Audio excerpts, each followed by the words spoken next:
Hey guys. Hello. It's Tasha. Tanya. TNT. I just made that up. She I did. just made that up. TNT. It's my birthday. It is. Happy birthday. Guess how old she is? Guess how old I am. I'm not gonna say.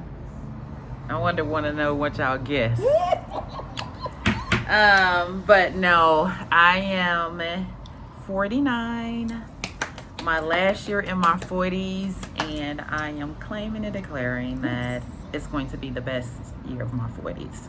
But anyway, quickly, we came on here just to kind of discuss something that we both have been going through, and we both wish we had a roadmap. Yeah, roadmap or manual. People to talk to us. We didn't really hear about. We really don't hear about grief as much as I think we should, because I mean everybody has to go through it, and we all have to die ourselves. So we just wanted to. I wanted on my birthday for the last, I don't know, about 3 or 4 years past. I would like just kind of minister on my birthday. So this is my opportunity just to kind of share with you all guys quickly. So we're gonna start just with talking about a little about our grief process, how it started, and then just a little about the insights that we have gained so quickly. You want to start? It's your birthday. You go first. Okay, so I will say that I think my dad died, my most significant, even though I had significant deaths before him, the one that kind of changed my equilibrium and like kind of knocked me off of my feet, for lack of saying it, was my dad in 2009.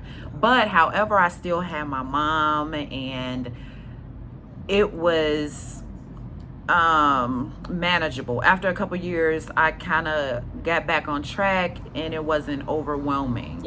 But then in 2018, 5 years ago, a little over 5 years ago, my mom died, and I felt like I lost a sense of self. I can't really articulate what that felt like, but that's the process of where I really feel like my grief journey began. Yeah. And so, interestingly enough, so I was able to be present with Tasha during the loss of her father. We've been friends for a long time. So I was there during the loss of her father and kind of walked that path. And you sympathize with people, but you really don't have a true understanding. I didn't grow up with my dad, so when he died in 2000, it was a thing. I mean, his family didn't even spell my name right on the obituary, so that just kind of talks about how disconnected I was from that element of my life. My mom was my very present parent in all of my life, and then I had aunts and uncles that our family was really close. And so walking with Tasha through her grief process, losing her father, and then a few years later losing her mom, we just kind of drew strength from each other.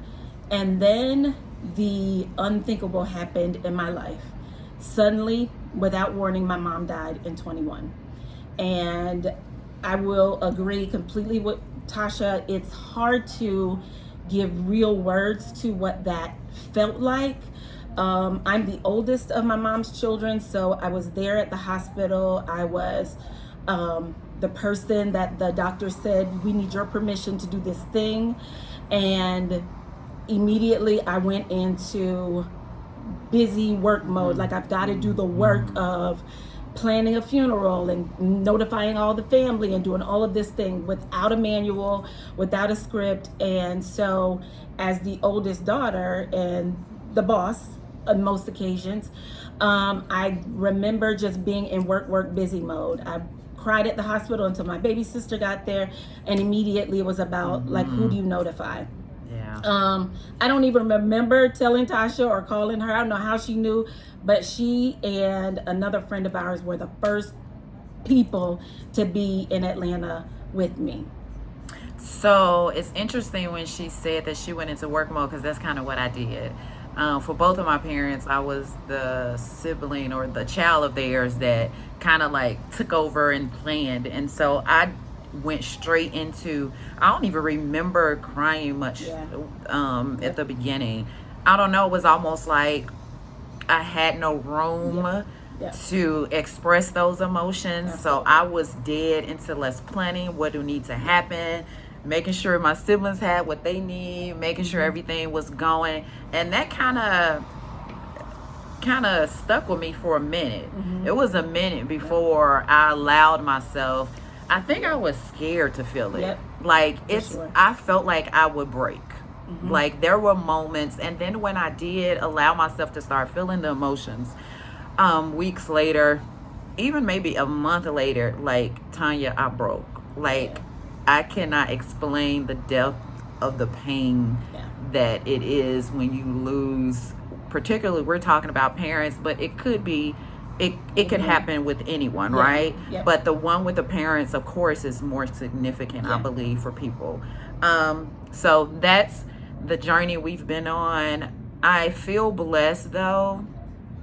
This is going to be weird to say, but I feel blessed that I went through the process before Tanya, because I think it allowed me to hold space for her in a way that I don't think I would have been able to hold space for her if I hadn't did that. I even feel like even if I hadn't my father, because it was different. Like the loss of my mom, like took me to a dark place that I don't even. So because I understood that, like, I don't know, I can't explain it. But I felt blessed being able to kind of just be there for her. So anyway, that's that. The thing that we have realized is that during this process of grief and losing our parents, we lost something significant, but we have found that we have gained so much through this process, which is so, it's like an oxymoron. It's just like, what? How do you gain from loss? How do you gain from loss? And some of that gain was our priorities are now pretty clear, purpose, what we allow in our spaces, what we tolerate. This is the most awesome thing. And the perfect example happened yesterday. We're in Vegas, y'all, for my birthday. Okay. So we got an Uber to go somewhere, right? And so the Uber driver, we get in, and immediately we're like, hello. You know, Tanya called her name. It wasn't her name. But anyway. It wasn't her name. But the point is, it was like an immediate connection with this lady. And so she just like took us everywhere we wanted to go. Like she turned her thing off and was just taking us everywhere. And in the midst of that ride, what about 45 minutes or an hour? Probably. This lady opened up to us, was just like talking to us like, I felt like it was a counseling session. It was a God moment for sure. It was for sure like a God moment. She was just so just a little backstory. When I got here to Vegas, my Uber ride was absolute trash. It was trash. The guy picked me up. I said, hello. He didn't say a word. So this 12-minute ride to the hotel was in silence. And then he drops me off at the hotel, and he just stops and says, okay. Okay, I guess I'll go. I mean, he didn't want get no tip. He didn't get out and help me with my bag. He just didn't do anything. And he had the heater on hell. It was hot in that car. God. Tanya, get to the point. Anyway, get to the point. So I had a horrible Uber ride, right, getting here. And so I got here and told Tasha about it. So when we went to, enjoy the city, and we ordered a Uber, I was like, anything has to be better than that ride. So we'd had one trip prior to this lady, but this ride in particular, like we were in the waiting area for the Uber, and like I didn't have a signal. I had to walk off and get it. And anyway, when we got with her, like she was so warm. She was absolutely warm and just open. And I think at one point we misunderstood her to say she's not a talkative person. And she doesn't talk. She talks. But what was interesting to me was the idea that we could provide a space for her where she felt open to talk, and like legit, she was like, "You guys you don't know what this has done for me. Y'all are such a blessing. Love you all. Thank you so much." And I don't think, even though both of us are the type of people where people do connect to us, I don't think that moment would have happened if we wasn't ourselves post grief. Yeah. Wow. It's like we care. It's like it allows you, if you do the self-work, right? Because what we have, when you lose a parent, what typically happens is you start to like go through these self not reflections, but you analyze. You analyze, you change about you. You realize that time is so limited, and that your interactions with people, and you just have to make the most of it. And every interaction has purpose. And I think even in that ride, like we said, like we don't believe in coincidences. We don't believe that things just happen, that we were supposed to be in that ride with her. Our initial ride was just to go to Walmart because these bags we bought too much stuff, and we can't fit it in our luggage. Get it all in there, and ain't nobody checking no bag, and nobody buying a new bag. So we were going to get the not Velcro. Stop saying that. The Ziploc shrink wrap bags. We just needed her to take us to Walmart. Walmart trip turned into, I bet we were in that car with her maybe 2 hours, 2.5 hours, and we only paid for one trip. When I remember getting out the car, and I said to her, because she said, when you guys get ready to go to the airport, just call me, I'll come and get you. And I remember saying to her, thank you so much. I turned around and I said, you probably aren't even real. You're probably an angel. I don't think I'm ever going to see you again. She was like, no, I'll come. I said, either way, thank you so much. And she was even more appreciative of us.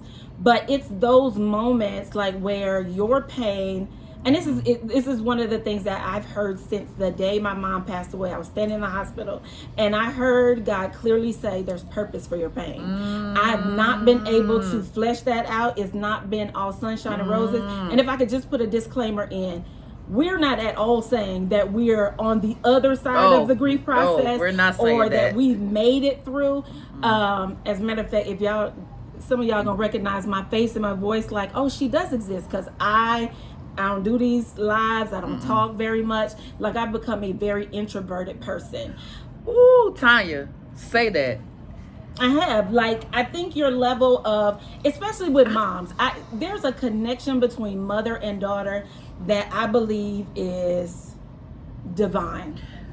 It's absolutely divine. And honestly, I will say, to me, it doesn't matter what the relationship was like on earth. I still think that there is a real divine connection between mother and daughter. Oh, yeah. Me and my mom had, like, there were times where we were growing up together. There were times we were loving each other real good. And there were times that I was being me, and she tried to beat the me out of me. I love you, mama.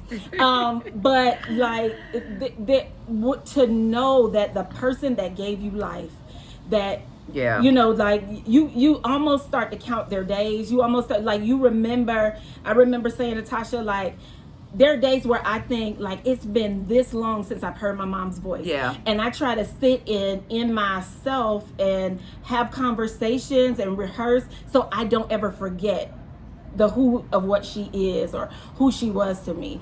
And so having those moments still, because this grief thing ain't over. Like, it ain't. I actually don't believe that grief stops. Wow. I can't imagine living and not grieving the loss of my mother. Yeah. I think it looks different, and you don't necessarily have to be, the same emotions don't maybe arise for everything, but I think it's just always. Yeah. But she said this thing about tolerance. Just to give y'all a disclaimer, my lack of your tolerance level goes way down. And you don't have tolerance for anything that's insignificant or petty or that's gonna suck life out of you or your moments, because you begin to be conscious of every moment in your life. You don't have the space in your life, the capacity to you don't want to waste the moments. You don't. So if you know somebody and you haven't gone through their process, don't be offended if you see that just transition in them. It's just part of the process. And it's not to say that they won't be like they, you know, that relationship, but their tolerance is like, I had no tolerance. Like, and I'll say, you know, going through the grief process, I remember early on saying, I'll just be glad when I can get back to being who I was. But the reality is, I'll never be that person again, because there's a significant part of me that is not present on this earth. Well, I know, like, every time I see a cardinal, I know that's my mama somewhere. Or if I mean, there's just little things that I know that signify to me that she's present with me in spirit. But what I mean is, like, like something has been removed that you won't get again. But also the other part of grief is not just the physical losing someone, but if you grieve the idea and the dream that you had for your life. Like, we're all, you know, I'll say me, grew up, you're thinking, oh, I'm gonna get married by this time, I'm gonna be doing this by this time, I'm gonna have kids, and my mom will be my babysitter and all that. You're grieving all the end of that part of the story, because all of those things that you idealized and conceptualized and thought about happening or coming to fruition, they still can, but there's a missing piece. So grief takes on all different kind of forms. And I will say, though, on this side, after years, I don't know if I would have said this a year or two later,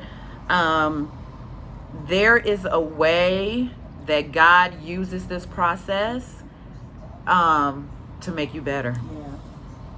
And I don't know. It doesn't sound like it. It doesn't sound fair. I'm telling you, it sounds like the greatest gag. Like, it sounds like you're being punked. It feels like that. It feels like God doesn't love you. You're like, what happened? When the word says that he will cause all things to work together for your good, the grief is part of the all. The grief is in the all. It hurts like hell. Well, I was trying to see what it hurts like hell. It hurts like, I mean, like, really. I never had a kid. I don't know another word that's worse. I've seen other people talk about what childbirth is like without having any anesthesia or any drugs. I don't know. I have really bad migraines. It hurts worse than that.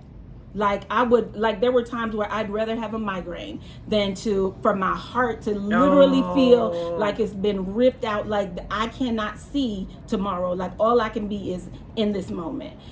But I really do believe that God truly is sovereign, and he loves, and he has compassion, and he felt like March 11th was her time was up, and he was like, okay, this is where she ends, but also where she begins, and also where I begin. I get to experience him in a way that I never had, and I never would have had she been here.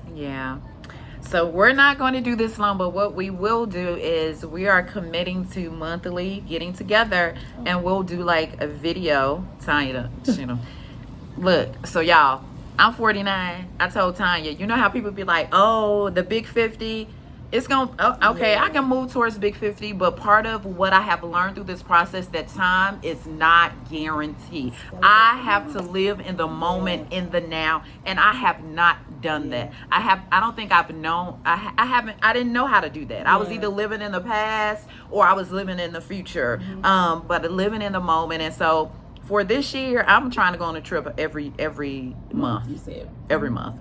That's gonna be me celebrating up to 50. But in the midst of that, I want to provide opportunity just to kind of share about the grief experience, because there's so many facets. And it impacts your lives in so many ways. But before we go, I do want to mention that while if you're in the beginning of the process, or like, I don't know if it's been a year, it's been soon, whatever, one of the things that you have to be willing to do is to confront the reality of your own death. That's so good. When my mom died, can I tell you, it made me confront my life, my mortality, and what I want to do. So now I'm focused on, what do I want to do on the earth? What do I want to leave on the earth? What do I want to do with the time that I have? Because I know it's so precious, and I know the impact that I can make on people. For sure. We talked about this a little bit the other night, like how we spend so much time either stuck in the place of what didn't happen or living for, oh, I can't wait until. But what about celebrating the joy in right now? Like Right what now. we have today is today. Tomorrow's not promised, but what we have today, we have today. I wrote this in one of my, I do these updates for my staff at work. I say I do them weekly, but y'all charge it to my head, not my heart. I don't. Sometimes I don't have anything to say, but we do quarterly. She doing quarterly. Well, whatever. But we had this reflection in our command staff meeting, and one of the young ladies articulated that so beautifully about living in the moment, being like celebrating the now, and how even as lead, it was a leadership lesson, but as leaders, we are looking for people to improve down the line, and or we'll focus on the negative thing that an employee has done. But what about the thing that they did well now? We live in a society where it's about instant gratification. It's about like, how can I get it quick?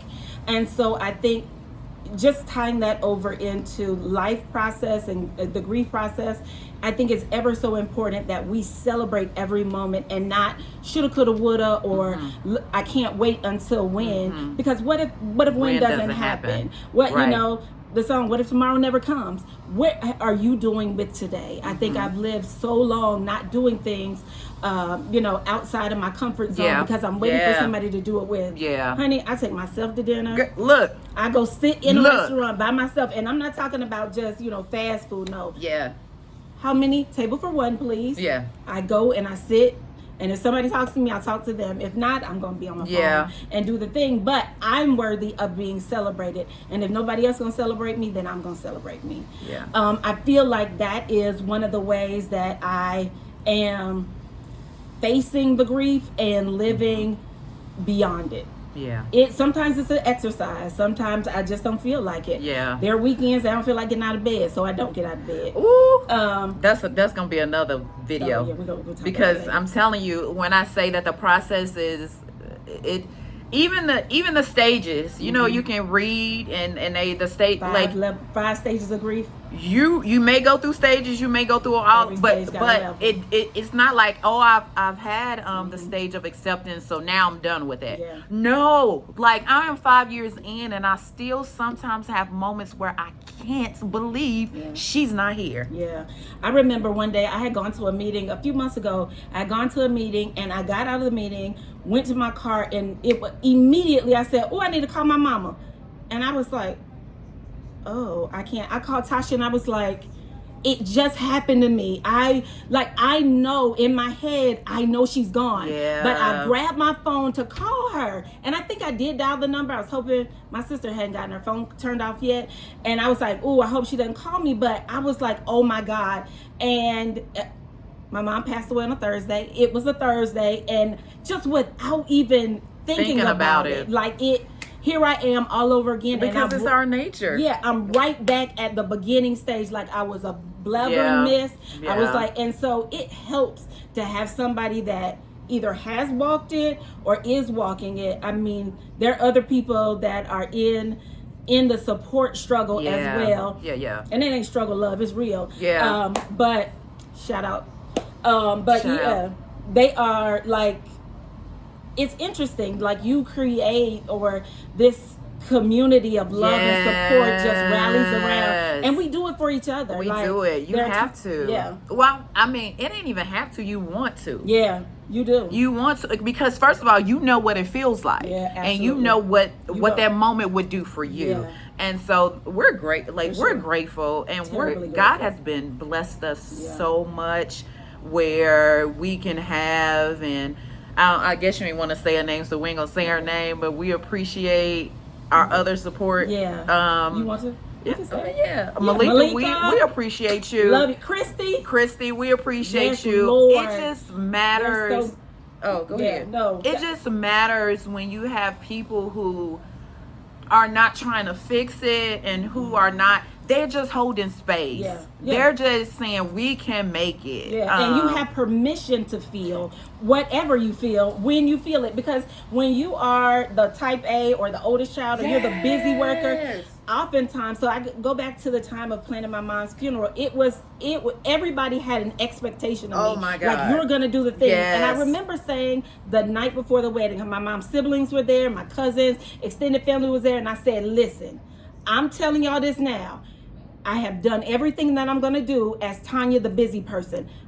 Tomorrow when I wake up, I'm going to be Rachel's daughter.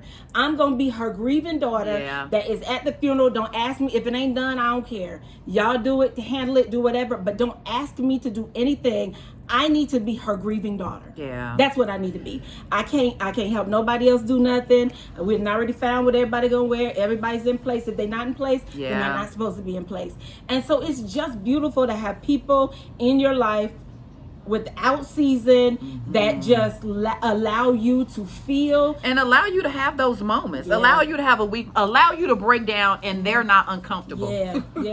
Or allow you to not answer your phone when they call and they text and say, hey, I'm just checking on you. And that's it. Like, with no expectation. No expectation. Don't get an attitude because you hadn't. First of all, I can't. I don't have the capacity right now. So I'm sorry, I got a little riled up, but yeah, we appreciate you.